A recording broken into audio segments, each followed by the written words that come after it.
Good morning, Bravehearts, and good morning, Garfield. Welcome back to Marv in the Morning, December 19th, episode 50. We made it to 50, baby. We're here. It feels good to be here. Feels good to be back. Yeah, last week was so hectic and crazy and busy that I wasn't actually able to do as much live streams last week. But we're getting back into the rotation, getting back into the mix of it. The holidays are upon us and everyone's just running wild, chickens with their heads cut off, and all that jazz, right? But hey, we're here, and it feels good to be here. We're back. New week, new energy, new sunlight. I have the back windows shades open. I'm letting the light beam in, which probably isn't, the best idea for the camera to have so much light shining behind me. But I think it looks pretty cool. A little halo kind of effect going on there, right? But episode 50, and I figured we'll do something different today. I'm gonna dedicate this episode to Robin. She said she only watches when I'm not talking about extremely podcasty kind of jazz. So let's see if she watches this one and texts me about it. It's how to save the DCEU, the DC universe. So much has been going on in the news with that. We're gonna get to it, but first, let's handle business. Make sure you subscribe, thumbs up, notification bell, leave a comment. Tell me what your favorite DCEU movie was or is. Who knows what's happening realistically behind the scenes, what's going to be kept and what's going to be gone. But yeah. Tell me what you think about that. Tell me what you think about that. How's it feel? How's it feel to be at episode 50? Starting this off like in September, the first week of this September, and then being here a few days away from Christmas, almost exactly 7 days from Christmas, and just thinking back to it, like when it started, the nerves, the emotions, the kind of the pressure. You got to keep this up. You got to do this 4 days a week. I was doing 5 at first, so we went down to 4. Um, I was like, could I pull it off? Could I do it? Could I actually maintain this and be consistent with it? And while there has been weeks now we're getting it's getting a little harder as we get busier here in the studio. We are like experiencing quite an upturn of new memberships here in the studio. So a lot of changes too, just so much going on. New energies, new people, exciting new things, all positive things that are happening here. So it was just a thought process of, well, would I be able to maintain this while also operating an entire business? I'm doing this as a one-man show, and at least for the most part, I never tried to make it a taxing thing, like too strenuous or too much work, or kind of overwhelm myself with it. I think I definitely booked too many interviews for Live from Bravery Studios, but for Marv in the Morning, it's more of a fun thing, and it's more like great to hear. Shout out to Jeps. It's never been something that I've like put too much weight on my shoulders with. I try to keep it simple. Keep it simple, simple editing, simple production. I'm not trying to put too much weight on my shoulders. That's how you lose consistency, when you just make the work too hard for yourself. So doing this live, keeping it simple, keeping it down to like half an hour to 45 minutes. And going live, that way I don't have to upload it afterwards, and making a conversational piece, talking with the fans, with the viewers, the listeners. I don't know why I said fans. I actually hate the word fans. I don't consider them fans or supporters. Supporters is probably a better word, or people that just like what I do, But it always was important or major just to keep it simple. Keep it simple, stupid, right? The KISS, the old Michael Scott philosophy. So being at episode 50 now, it's like, yeah, we did it. We created something cool and easy and fun and simple, and it feels good. It still feels good to kind of vent and kind of just speak on things that are on my mind, give people podcasts and advice. I can't complain at all about this. It hasn't been strenuous at all for me. It actually feels cool. It feels like a ritual to wake up and then get to the studio, set everything up, sit down, chop it up for like half an hour, drink some coffee. This is time that probably would have been allocated to sitting on the couch and checking out YouTube. Probably that's probably what this time would have been allocated to if it wasn't for Marv in the morning. Because I'm not editing or recording anyone this early. So yeah, so it just it's a nice jolt. It's a nice wake up call. It's good vibes all around. I can't complain about this at all. Can't complain about this at all. But how you doing though, Jeps? How's your holiday season going? How's the winter in the Bronx? So Tekken Tuesday. Listen, we started this thing over here, Tekken Tuesday. Kind of just started on its own organically. But I will be live streaming tomorrow night on Twitch, Tekken Tuesday with the Wolfpack, Matt, Will, and Steve. And we played some Tekken. We play a lot of other games too. But it's another thing where I'm just keeping it simple. Twitch, I was like going so hard on Twitch a couple years ago.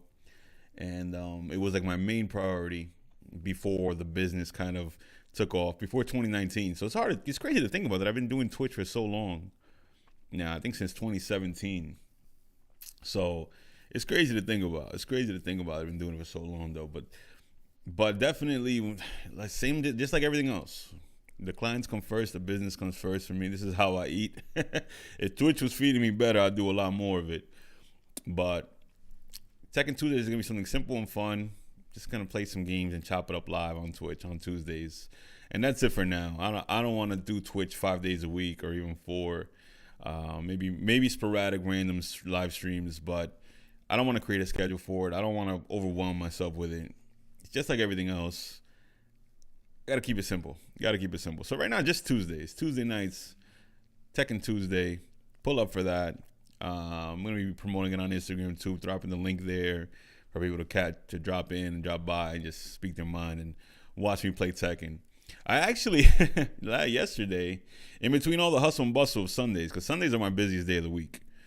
People love podcasting on Sundays, but in between all the hustle and bustle, I saw on TikTok that they had this fan translation for this game called Racing Lagoon, which is a racing RPG for PlayStation 1. And I'm getting real gamer on everybody right now. I'm going total gamer mode on everybody. But, bro, I dig that era's graphic design style. Like, everything looks like it's made in front. It's a futuristic computer interface. It's so dope. So, I played a little bit of that yesterday. I want to play more. Might end up twitching that game. Maybe Tekken Tuesday after Tekken, or maybe another day of the week. Who knows? But I got a gamer's heart, and I should probably be podcasting about something gaming related because it's a little more in my ballpark. But it's just figuring out what, and it's just figuring out how can I maintain it, and how can I be consistent with it, and how can I fit that into what I'm doing now. Which these are all thoughts that go through my head. So think about it all the time. Actually, what can I do in a gaming space or in a music space, things that I really nerd out over. How can I create podcasts and about all that stuff? Wow, rare game. Yeah, very, very rare game, bro.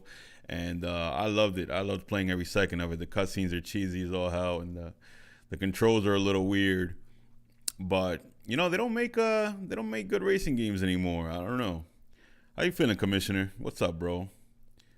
I don't know when's the last time I actually played a racing game that I liked. Probably Burnout on like PS2 and the Need for Speed Underground games. Actually, Tokyo Extreme Racer is my favorite racing game of all time. Tokyo Extreme Racer 3 on PS2. Man, that game was awesome. So, maybe I'll play some retro games on Twitch. I'll just start twitching retro games. All the thought process, all in my mind. But I think what I really lean towards more in gaming is kind of like the art of it, the creativity, the graphic design, all the color balancing there, all these keywords that an artist would use to describe something, right? So who knows? Maybe one day I'll get the chance. I'll create a new YouTube channel that's something around the art of games. Who knows? Who knows if I can fit it into my schedule? Maybe when I get like 20 interns working here, I'll have them do the heavy lifting. But for now, this is me thinking out loud, kind of. Just kind of thinking out loud. The last racing game I played was Gran Turismo. I liked Gran Turismo 3 and 4 on PS2, But I think that was the last real era of like good racing games. On 360 and PS3, I don't recall ever playing any racing games on those consoles whatsoever. And then now modern racing games, I can't imagine what racing games are like with all the microtransactions and all the extra jazz that come with games now. Games are like they're like keep asking you for more money. you know. Actually, I don't know. Nah, that doesn't really count as a racing game. I was gonna say that soccer racing game. I forgot what it's even called, but that game was pretty fun. But that's not even a racing game. That's just a soccer car game, I guess. I don't remember even the name of it. Maybe I know one of you guys in the chat are gonna say it. Rocket League. I do know the name of it. It's Rocket League. That game's fun, but not a racing game. Still involves cars though, but not a racing game. I don't know if you guys checked out the interview with Alita.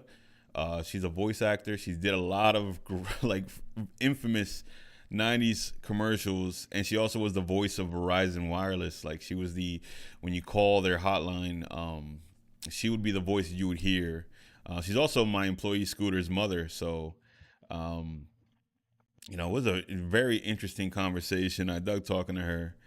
Um, yeah, a lot of insight into the voice acting world. We also talked about gaming stuff too, because I had her watch the Bayonetta controversy, the Bayonetta 3 controversial thing that was happening at the time, and she gave some insight on that too. And we just spoke about voices and great voices in entertainment that we all know. So check that out if you guys haven't yet. Alita Confessore. She's Scooter's mother, and one of the reasons he still works here. I was like, your mom's the voice of Verizon. All right, you can have a job, guy. You can work here, so it's cool. But shout out to Scooter. Shout out to her. Great interview. Check that out if you haven't yet. This week on Wednesday, we have Reese Van Ripper's interview. And listen, this guy is a complete, total opposite kind of interview. This man is an occult folk rock singer. Um, he called his genre of music Jersey Swamp Rock. Jersey Swamp Rock. And that was dope talking to this guy. So that's Wednesday, 7 p.m. Eastern Time. Um, and check that one out. That one's cool. He gives a live performance and everything there. So I can't wait for that one to drop. Reese. And I love the diversity of the people that I'm kind of talking to. The intention is never just to get like a million views on every interview or anything like that, but more just to network and meet awesome people. I got this studio here. Listen, I wanna talk to you. I want to get your story. If you guys know anybody cool I should be talking to, let me know. But so far, it's been an awesome ride talking to all these people on live from Bravery Studios. Um, and I can't wait for who comes next. We got a lot of big things next. I'm also debating whether to drop an episode. What is that? Christmas Eve. I got this great interview that I don't want to spoil just yet who was from. But a legend, pretty much a legend. A hometown legend, too. This man's from the same town as me.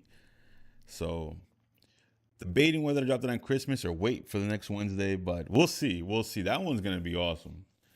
I cannot wait for that one to drop.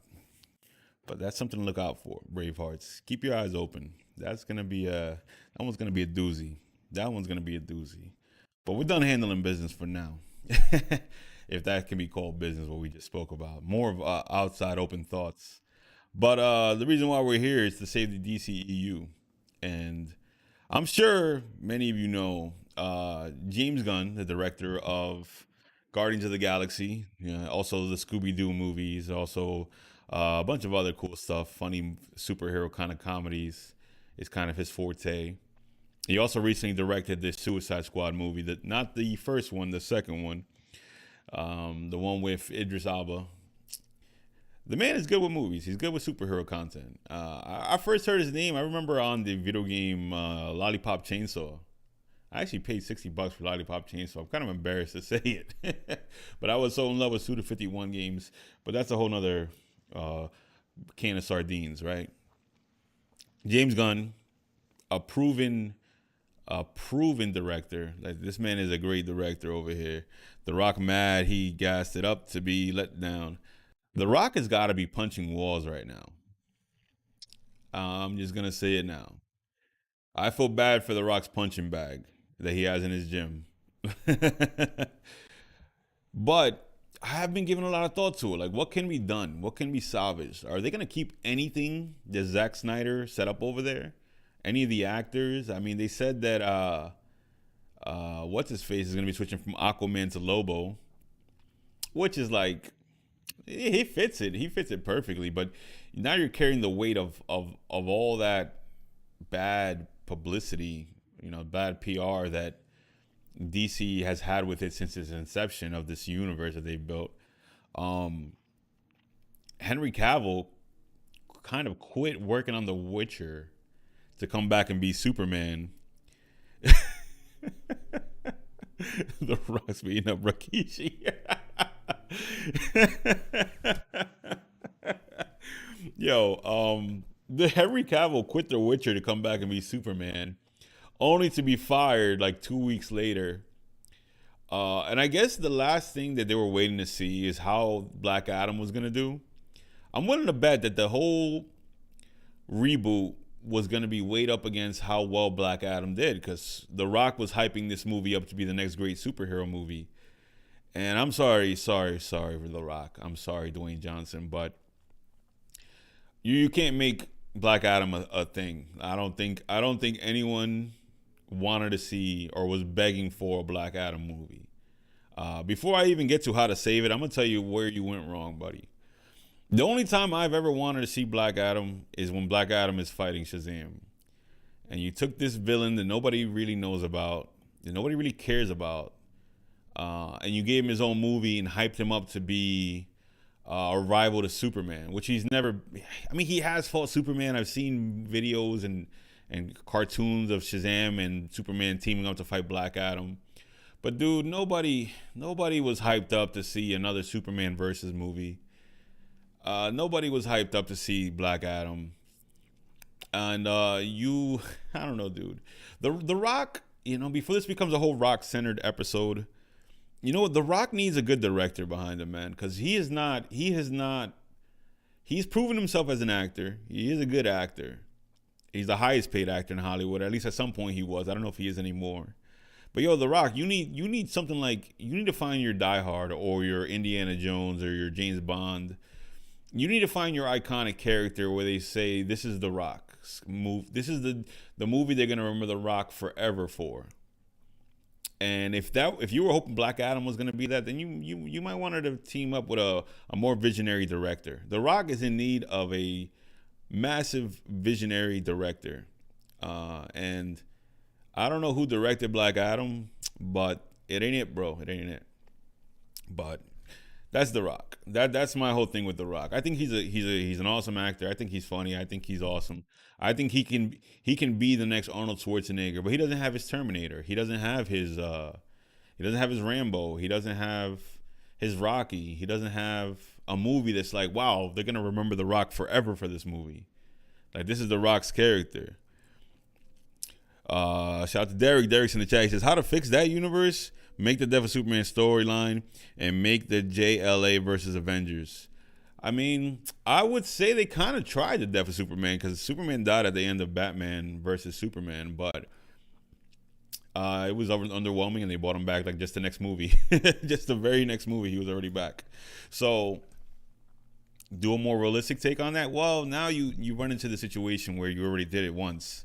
You already killed Superman once, and you had him be killed by the character that's known for killing him in the comics. So yeah, I don't know, Derek, but it would have been nice if they would have done that a little more efficiently, a little better. But morning, Bravehearts, morning indeed. But listen, I titled this episode "How to Save the DCEU," and I'm not really specifically talking about the universe itself and its characters, but I think the actors, I think the directors, I think the relationships of all the people that have worked on all these movies, um, I am trying to save them in this video, let's just say.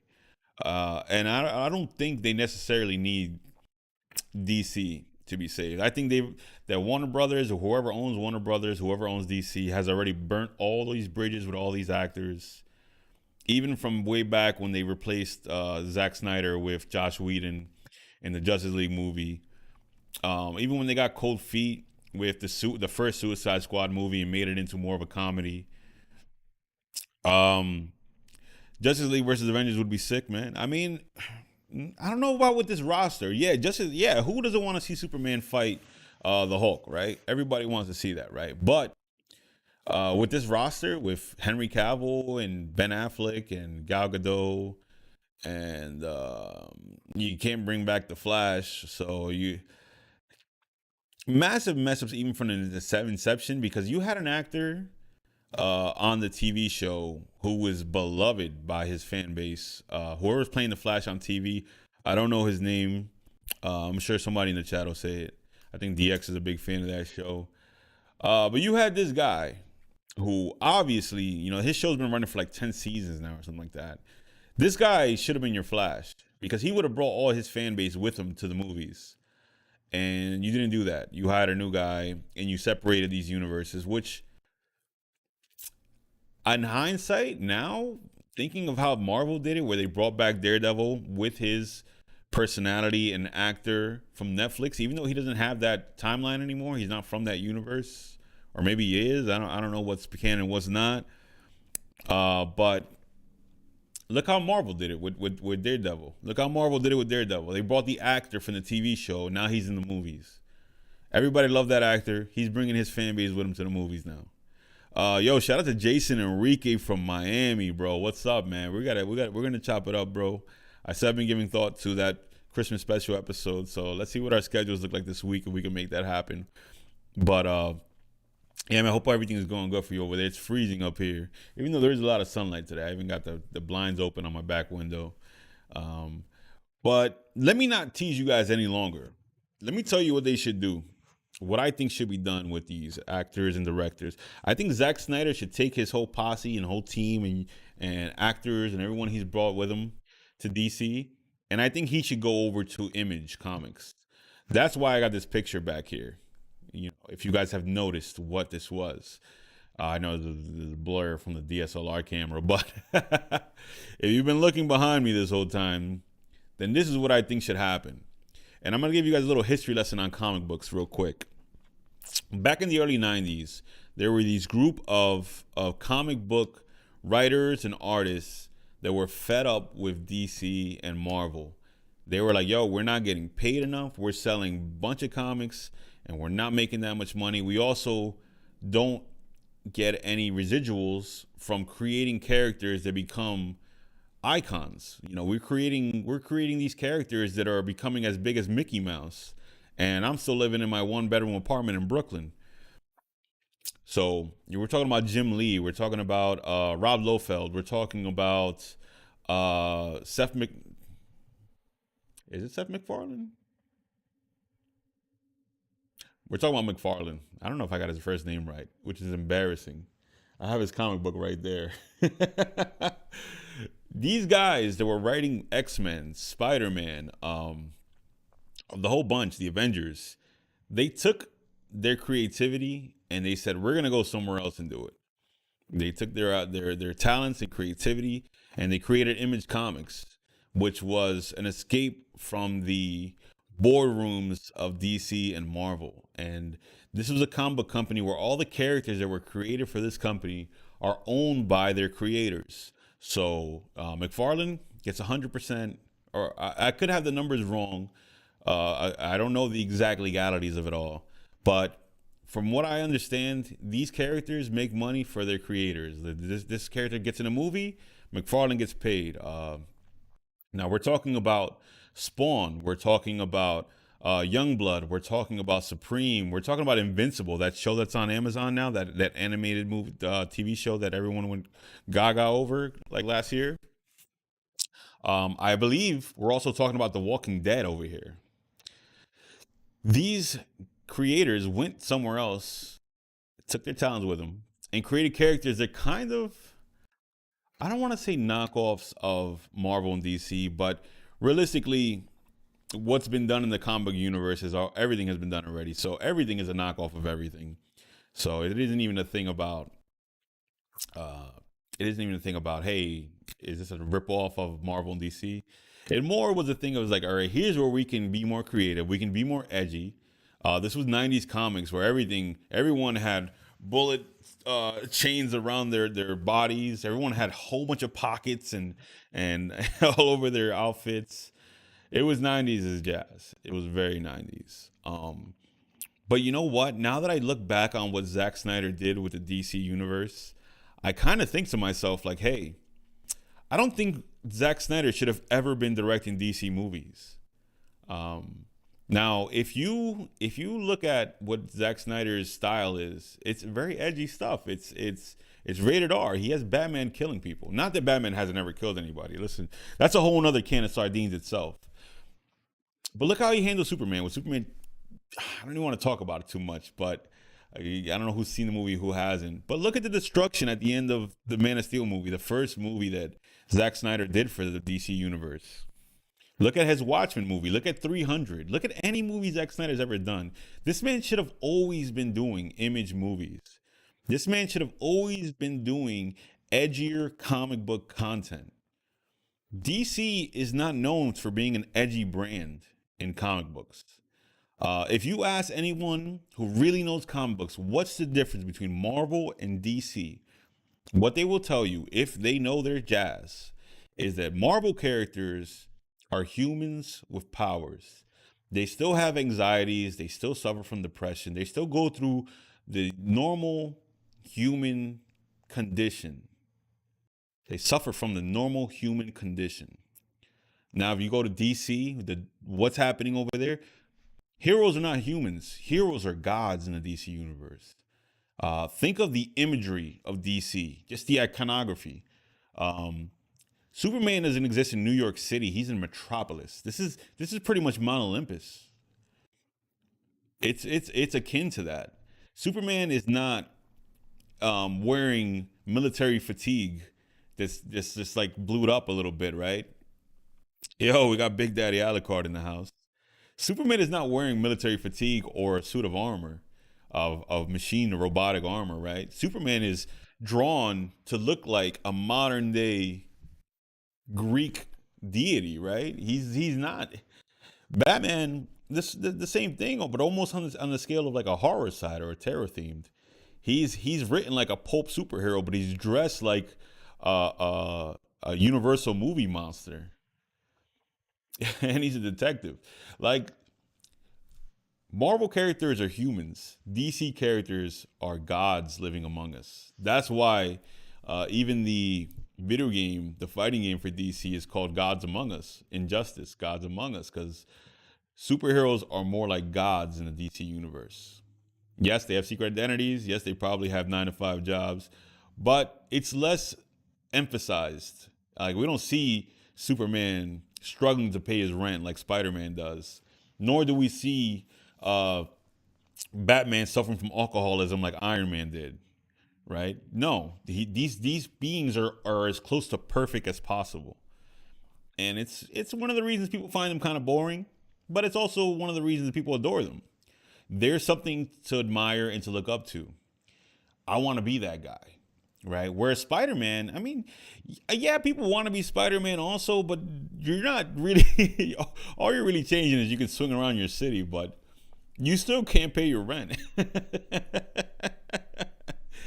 So yeah, this is why I'm saying Image Comics now, you have the edgier, bloodiest, goriest stuff and rated R content. This is where Zack Snyder would have been king. This is his ballpark. The man directed 300. If you've seen the movie 300, you seen what that movie's like. Who looked at that and said we should make him the director of Superman? Who thought that? Whose idea was that? This man relishes in edgier content. This is where he would have been the king of this. So, like I said, to save it, send them over to Image. Send these characters, I'm not these characters, these actors over to a brand where, one, it'll be more the director's ballpark, It'll be closer to his vision of what he likes to do in movies. Zack Snyder makes movies for 15-year-old boys that are edgy and listen to Metallica or metal or whatever you want to call it. Yes, I heard that too. That they canceled the Batman Beyond movie. They canceled everything. The slate is clean, other than the Batman movie, the Matt Reeves Batman movie with Robert Pattinson. From what I understand, I don't know what's fact or what's fiction here, but yeah, man. Listen, if Ben Affleck was playing Spawn instead of Batman, if Henry Cavill was playing Savage Dragon instead of Superman, if Ray Fisher, actually take that back, Ray Fisher could be Spawn. I'm talking about the kid that played Cyborg in the Justice League movie.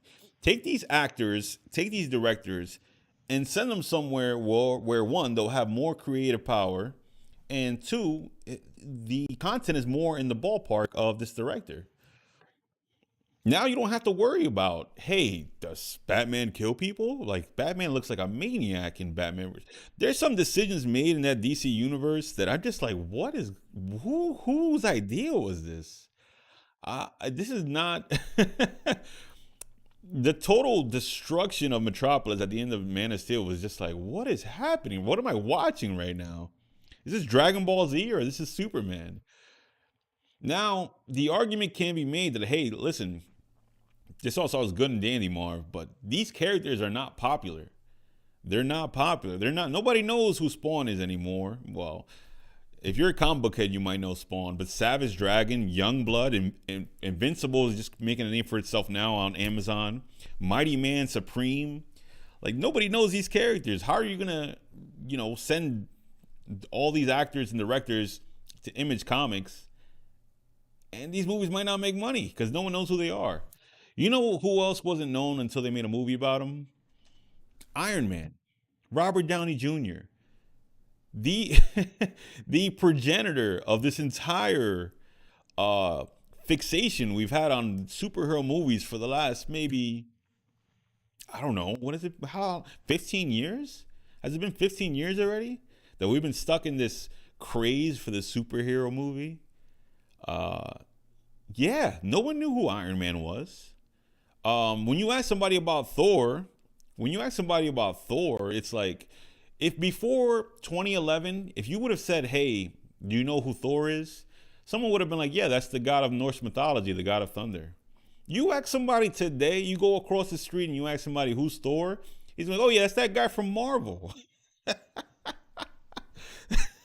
No one knew that Thor was a Marvel character before they made that movie about him.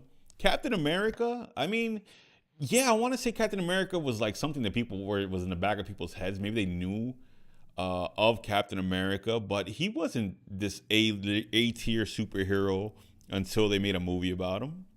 Like, you can take Spawn, you could take Supreme, you could take Invincible, you can take Mighty Man, you can make these characters into icons. You can do it. And now you have the rated R superhero universe where anything can happen. Now you have a niche. Now you don't have to impress the kids or sell toys, because now you have a niche. Hey, this is Marvel, but this is dark. This is like evil. Blade, which I see Derek just brought up as the beginning of it all. Yeah, he kind of was. But hey, listen, you want another movie like Blade? You're not gonna get it from Marvel. I don't know what Blade movie they're making now, but it's not gonna be that Wesley Snipes bloody, teeth biting everywhere. None of that jazz. That's not happening at Marvel. At least I can't even imagine that from a Marvel movie. But you know where that can happen? Image Comics. Image Comics. I think Metropolis is based on Illinois and Gotham City is New York City. Yeah, possibly. I mean, I think both of those cities could be stand-ins for any city in America, honestly. Blade wasn't known until the movie was released, unless you were a comic guy. Hashtag comic guy. Yeah. I'm a nerd, so I know most heroes, but I was disappointed on the take of the MVCI. It was a paid movie average. Yeah, the Marvel versus Capcom Infinite was definitely too bogged down by the movies. Too influenced by the movies. They were trying too hard to just do whatever was popular in the movies, and with no budget. Thor, isn't that guy from God of War? So yeah. Listen, just to kind of wrap this up in a bow, right? Like I said, I say start the universe off with Spawn. Spawn is the most popular uh, image character, and he should definitely get a movie first and be cap off and set the tone for the rest of the universe. Let Zack Snyder direct it. Let him chop heads off. Let superheroes kill people. I mean, this is what this guy wants to make. This is what this guy has always wanted to make as a superhero movie. He doesn't want to do little Jimmy's Superman movie. You know, this ain't your grandpa's Superman. This is not what Zack Snyder ever wanted to do. You know, he wants to relish in the anarchy of it all, and I think at Image he'd be able to do that. Let him direct a Spawn movie. You know, give a job to Ray Fisher, give Henry Cavill a job. Gal Gadot, I can't put my name, I can't put a face on who she should play, but listen, take these actors that have built careers and relationships with Zack Snyder and you know, send them off to their own universe so they can be off the leashes and chains of these corporate overlords, right? This is all what I think they should do. Yo, didn't they have a crossover DC Image Comics in the '90s? Yeah, they did. They actually had. They still have a lot of crossovers. Batman has met Spawn plenty of times. Um, but like I said, make these characters from this '90s imprint. I mean, Image is not. Listen, Image is not Marvel or DC. They're so far behind the amount of money that Marvel and DC makes. It's ridiculous. But you also you're freed from the chains. You have the ability now. You can do anything. You're not shackled by the money. The money is what is like, you know, putting a stranglehold on DC because they were just worried about this making money. We're like, hey, you take the chains off, you go in with a smaller budget, make a humble Spawn movie, Zack Snyder, a humble Spawn movie with a humble cast, and do it right. You know, you don't need $1 billion to make a Spawn movie, and you don't need to make it for everyone. This could be that rated R universe. This is only for the most diehard purists of, you know, rated R superhero content.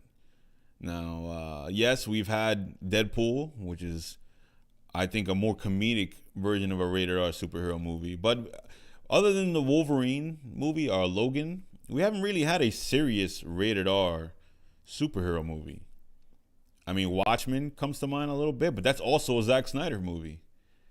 So yeah, this is this guy's wheelhouse. This is where this guy thrives. I mean, like let's go down the roster again. I mean, listen, he made 300, made Watchmen, Sucker Punch, Dawn of the Dead. This is where this guy thrives. Like, yeah, send him off to Image. And the last barrier, I think you can even that would even cross my mind about how difficult would it be to make this happen. All of the Image characters are owned by their creators, so maybe there'll be too many like hula hoops to jump through to get them in a universe together. But I can't foresee that these creators wouldn't want to make a buck off of putting all these characters in a universe together.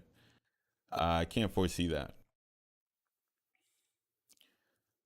But that's what I think. Like I said, send them over to Image. Let this guy thrive in a space where he excels, and you know, give these actors a job. Henry Cavill Savage Dragon. Savage Dragon is a dragon that's a cop.